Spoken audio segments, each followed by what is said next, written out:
வழக்கறிஞர் ரமேஷ் அப்படிங்கிற நாச்சியார் கோயிலை சேர்ந்த ஒருத்தர் தீக்காக்காரன் ஒட்டுமொத்த இந்து சமுதாய மக்களை தேசி மகன் சொல்லியும் இந்து மதத்தில் இருக்கக்கூடிய அத்தனை பேரையும் தேவடியார்களுக்கு பிறந்தவன்னு சொல்லி இதே கும்பகோணத்தில் பேசியிருக்கிறான்.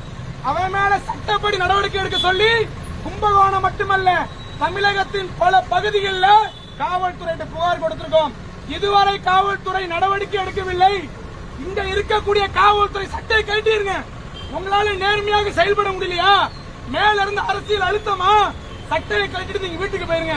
நேர்மையான அதிகாரி வரட்டும். யாரு தவறு செய்தாலும் தவறுதான். நான் இஸ்லாம மதத்தை பத்தியோ கிறிஸ்தவ மதத்தை பத்தியோ பேசிட்டு ஒரு நாள் இரவு தூங்க முடியுமா? ஆனால் காவல்துறை 90 கோடி இந்துக்களை இழிவுபடுத்தி ஒரு தீக்காக்காரன் பேசுறான். அவனை கைது செய்வதற்கு காவல்துறைக்கு துணிவில்லை என்று சொன்னா இந்த காவல்துறை யாருக்காக இருக்கிறது?